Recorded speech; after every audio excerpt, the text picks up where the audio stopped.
Let us start on the line that begins with the word atzmo. That's 2 lines above the little kuf yud gimel. We are going in little circles in the sefer because we need to get the point in this. It's both. It's a subtle point and it's very difficult for us to relate to it. Namely, there is such a thing as bitul b'metzius, something that exists, but due to the fact that there is the AYIN soif, or as we give the Misholim in our experience, there is an element that's called this metzius is bottled as if it didn't exist. So I listened over again and again the moshul that we use to demonstrate this, to show that such a thing is possible.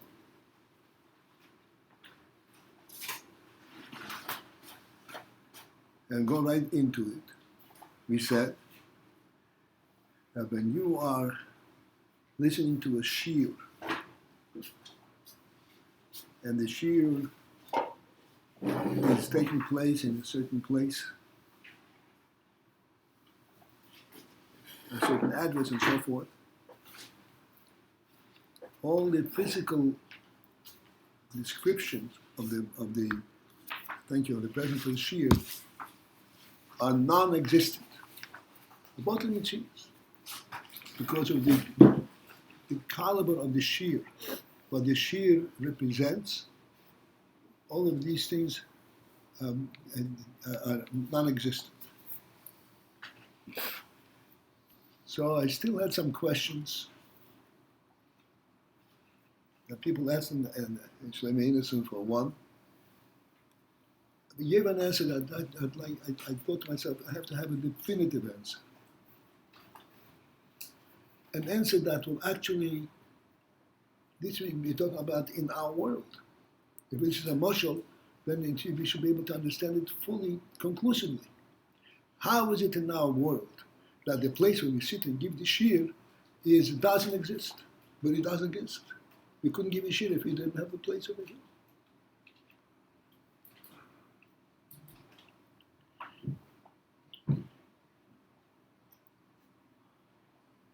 So we alluded to the following, but not conclusively. And here is the principle. Pardon me. Amen.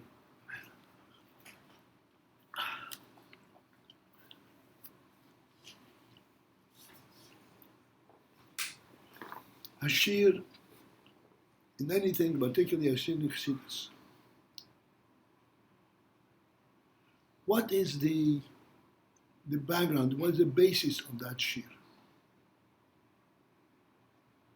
At the minimum, it is the seichel of the person. If you go deeper to that, it is actually, in seichel itself, it is like the atzmo seichel, it's the emunah. And then furthermore, the shiur itself consists in learning Torah, which is a godly, altogether maintained by a godly presence, which is completely out of world. It's a godly reality. That's what a shiur is. Now, this godly reality, yes, it's taking place in a certain physical location. How is it possible that we should take a godly reality and place it in a physical location? How does it fit?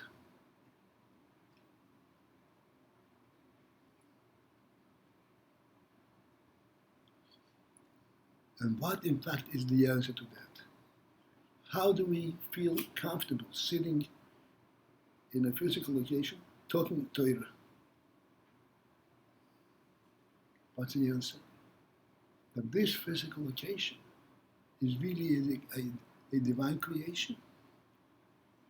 Moreover, this physical creation exists because there is a divine presence that gives it presence.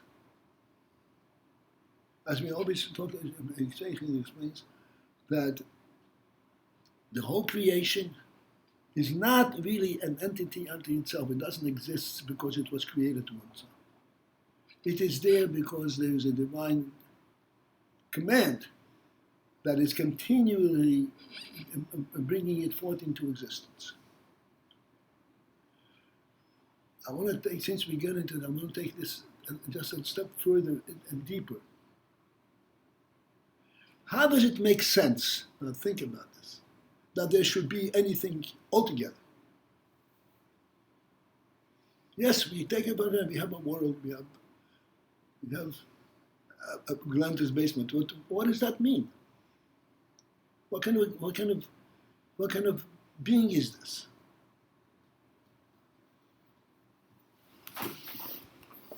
Define it. Not where it comes from, but what does it mean after it's here? The answer is, and this is an answer that is true to each one of us, except we don't really identify with it. The answer is, it is there because it is true presence. Not because of its design, because of its structure and so forth. It's a true presence. And what is this truth? What does this truth represent? It's the divine truth. Because there is the divine truth, because the REBBE said, I want to create a world. And the REBBE is present at this creation, and this is why there's a world.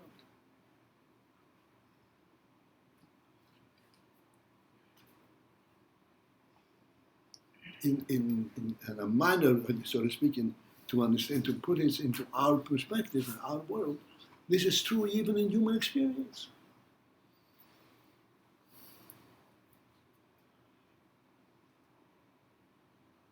You go into your own home, and your home is very well appointed, furnished, and so forth. What is that all about? What is it? What does it stand on? What does it represent? How come it's there? It's there because you were there. It's because there is the human spirit that's there. This is what gives it a presence. Otherwise, there's a piece of wood standing in no man's land. When you go into your home, you don't go into the home to read your furniture. You go into your home because this is your home. As the Gemara we mention all the time, Odom shein lebayis in the Odom. The bias is what represents the truth of the human being himself. Because a human being was brought into the world, he is not just a visitor of the world, he is not just a fly-by bird. He was given jurisdiction over the world. But this is why he's a human being.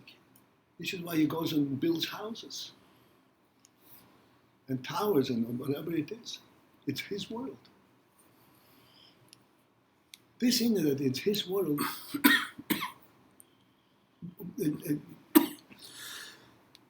What made it his? On what basis is it his? It's that belongs the world that belongs to no one.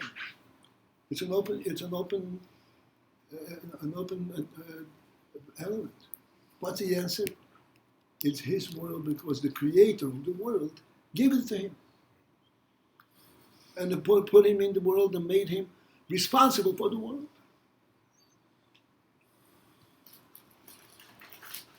As the Pasuk says, this is what the human being is about. There is no other creature in the world, we mentioned all the time. There is no other creature in the world. The whole concept of ownership does not exist but in the human being. And why is it about a human being? It's a divine gift to him. Because he really has the right to be in the world because God gave him. You be here, this you develop it according to your cycle. Mentioned the other day, really a phenomenal thing. When Adam and Isha was created, He was the last to be created of all other creatures in the world. We all know that. When this was created, God gathered all the creatures, all the animals, as it says in the Torah, and He brought it to the human being, brought it to Adam and Isha. And it says, Hashem brought it to Adam and Isha, Lirois, these are the most important, Lirois Mayikrolei, to see what name He's going to give it to these creatures. The Rebbe didn't know what name they should have. He wants to see what name they should. Lirois to see what Mayikrolei. He's a possible tale. What's going on over here? It's God's creations. And he has to know from Adam and Isha what He's going to call it. And then the person goes on further. All the nefesh chaya, the living beasts, and the creatures that then Adam, or the names that he will assign to them, Hushmoy, that is his name. I'm calling directly from the pasuk. What does that mean? It means that the essence of the creation of the world is the human being. So the human being was rendered the jurisdiction of the world. Thus, everything in the world is identified along the lines that the human being identifies it. The Adam and Isha's identification, that is what they identifies as thing. Before the creatures had a name, they were nameless. They were not real things. A name is what identifies a real presence, a real thing. A name means it has a presence of its own. It's not just part of the flow. Adam and Isha is the one who had the ability and the right and the power to name everything. And that assigns their name. Which means this finally identifies them as real presences in the world. Each one has a name of its own. And where does this name come from? From Adam and Isha's wisdom.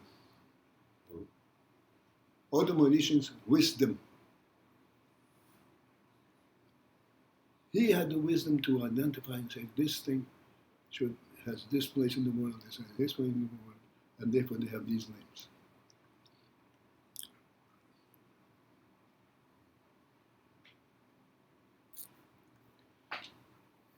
You name a chamoyer. You know what chamoyer is?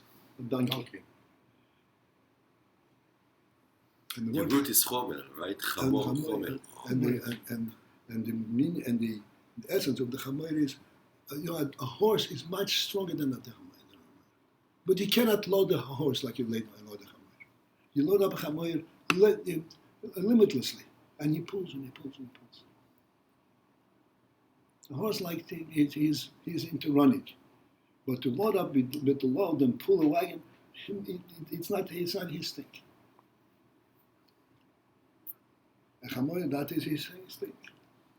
That is his creation. Adam and Isha identified this is what he was created for, and this is what he is good for, and this is what his presence in the world represents.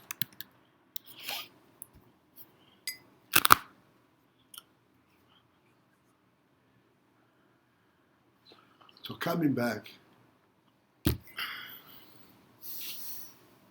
the principle that we're talking about, there's such thing as bitul b'mtzias. Bitul b'mtzias means to allude to the principle that everything that exists,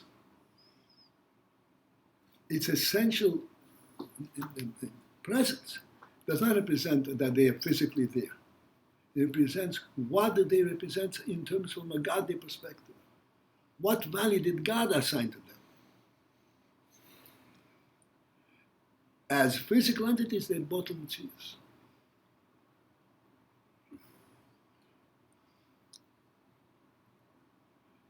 We discussed this principle from on a different level many times recently.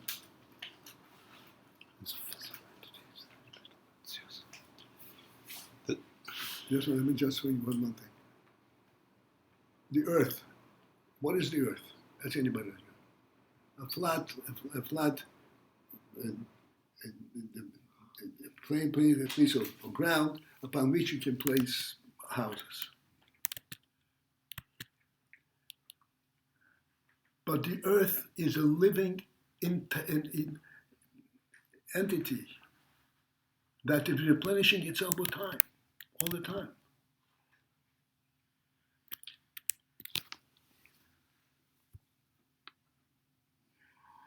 That can support unlimited load, so to speak.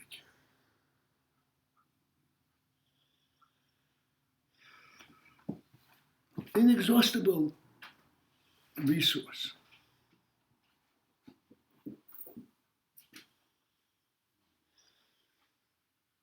This is why land is called real estate. It's in the English edition. In the Gemara, it's called Harayos.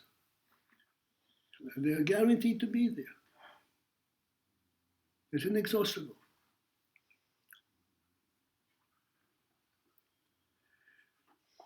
Therefore, when you say that there is an entity and it's placed in the world, yes, it's placed in the world, but that is not what gives it presence. What gives it presence is the depth, the divine reality that the world represents.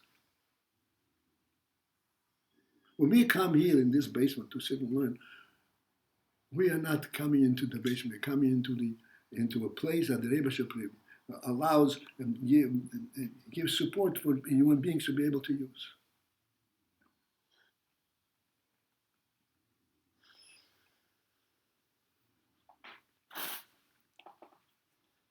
Okay.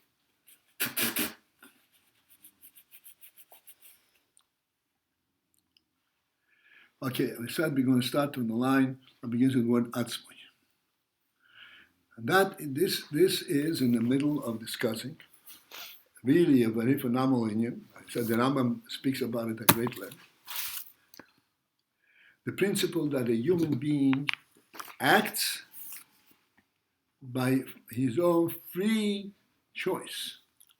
He chooses what he's going to do. And then comes up this, so to speak, in-your-face question. Did God know what the human being is going to do in the next moment, or he didn't?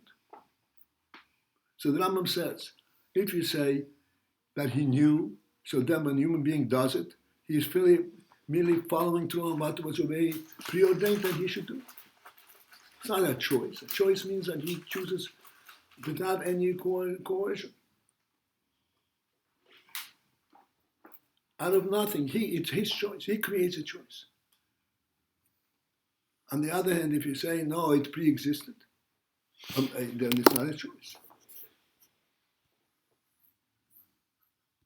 And if you say that God did not know, this is what Rambam said, God did not know what the other human beings are. In other words, truly a free choice. He creates the whole thing. Then you are actually limiting the divine reality. To say that God did not know anything before it happened, that is limiting what godliness is. What do you mean? The reality of Hashem is Avar, Ove, Ve'atit. It's encompassing. This is clearly a clear knowledge in the human soul, in the Munah, that God knows everything, past, present, like you say, past, present, and every second, every instant, whatever occurs, God knew ahead of time when that is going to occur. And then at the same time, God does not really influence that occurrence. That occurrence is purely a human choice. That is, how do you understand that? If he knew, then it's not a choice. If it's a choice, that means it was not there before he made the choice. If it was not there before the choice, how did he know? This is a discussion which is as old as the world. I said the Rambam discusses at a great detail. And the Rambam concludes after a long discussion that, however, I have to tell you, the Rambam says, you should know that these are things which are Rucha Meretz Milu, this is beyond our reach. To fully present this in is impossible. The same thing with the Parva Aduma. It purifies and metame. Sorry, what? It's a similar dilemma in a way with the Parva Aduma. It purifies and at the same time. No, that's something else. Okay, so let's continue.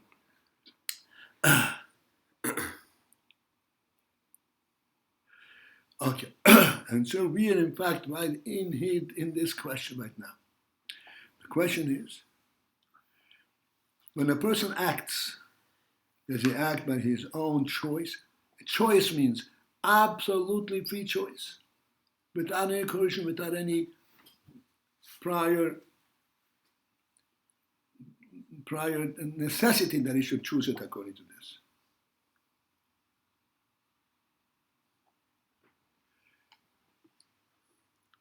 The person is completely free to choose his actions entirely according to his judgment. Atzmo, that's the line. How is it? But the Rebbe knew what he's going to do. To say that Rebbe did not know is limiting Hashem's knowledge, which is impossible. That is completely misunderstanding about the Mehavish's presence in the Mehavish's presence.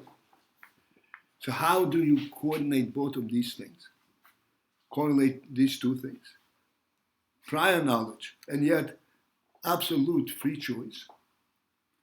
Bezehu, this is a challenge to us.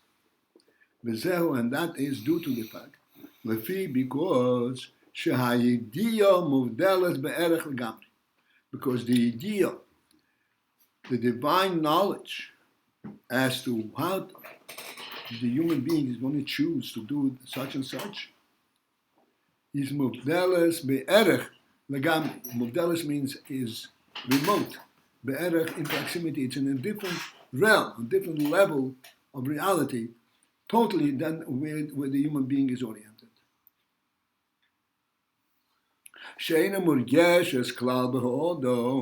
Which means it is not sensed in the human being at all. The fact that the Mehavish's knowledge, the Mehavish knows the world, and knew the next second before it occurred, this is something which is not sensed in the human being at all. Because it occurs at a level that is beyond worldly presence, on the divine level.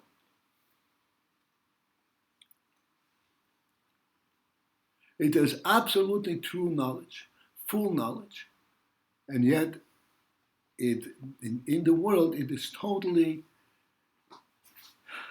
not sensed.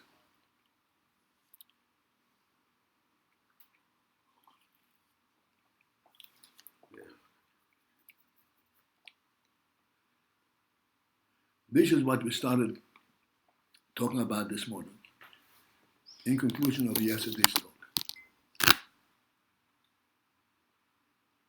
And so I wanted to now to bring it to a, so to speak, to a fulcrum, to a point. Anything that we know that lends itself to our knowledge, and then therefore would lend itself to have an effect on our activity.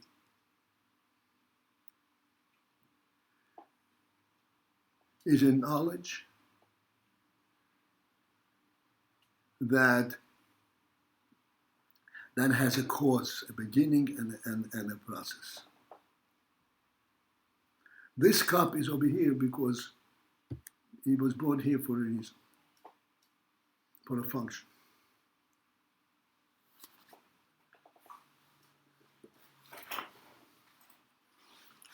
Then there is what's called the divine realm. The divine realm is prior to the creation of the world altogether. Why did God create the world? There is nothing in the divine realm that compels God to create the world. He created the world because he wanted to give of himself, of his supreme quality to his creation. As it says in the Pasuk, Nasa Odom B'Tzalmedek Musayim. As we mentioned many times, the human being's creation is a separate creation from all other creatures in the world. All the creatures belong in the world. They're worldly creatures. The human being is not a worldly creature altogether. B'Tzalmedek Musayim, he represents a divine presence. And look at this. The human being really doesn't fit with the rest of the world at all. Doesn't fit. As we mention all the time, the human being can own a piece of the world. There's no other creature that can own a piece of the world.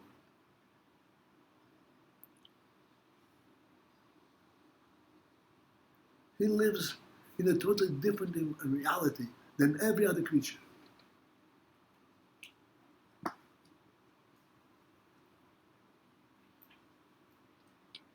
He lives on earth, but he relates to the sky. Earth is not his definition of reality. He's a totally different creature.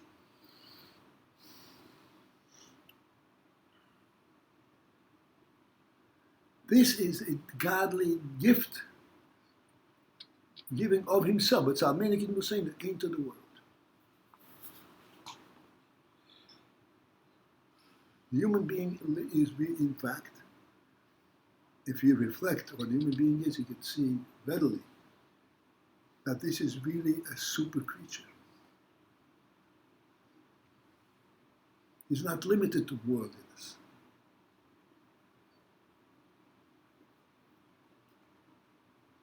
He is present as a reality. He's not, the world doesn't give him support.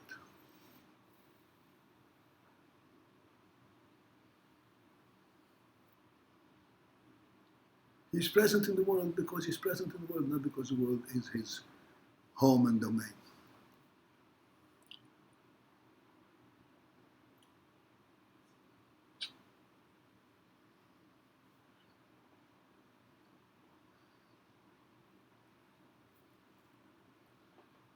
Let me take this just one more step further.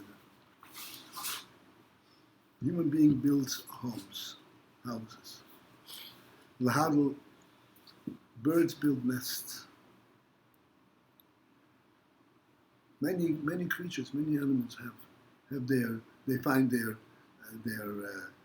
tunnels or whatever, and they build their dwellings. Please follow this. All animals that create these homes today, whether it's a cave or whatever it is to protect themselves against something that comes either the weather, either protecting themselves protecting against other animals, something that will cause a worldly phenomenon that causes them to create this abode. The human being creates a home not because of any of these things. He creates a home because he has a home. It represents his honor and his glory, not because there's any external cause for him to build a home.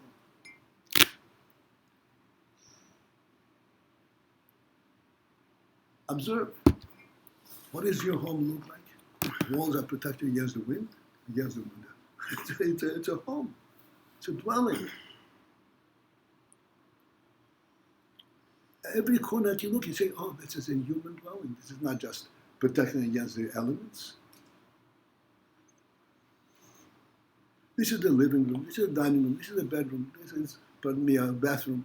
Everything has its particular function that is identified by the human being.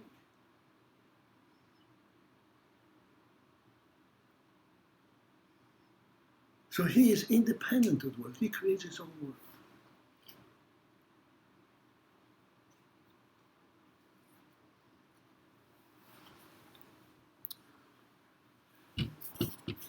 This phenomenon that he creates his own world is representative of the divine spirit with which he was created.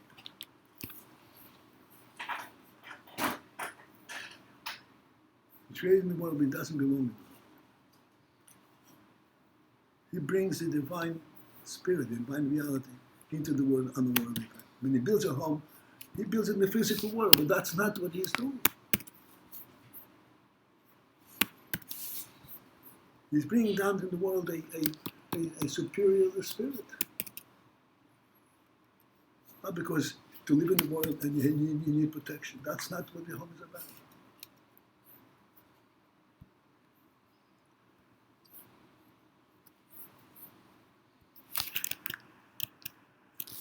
Which means that there is an element in the world that is really super worldly.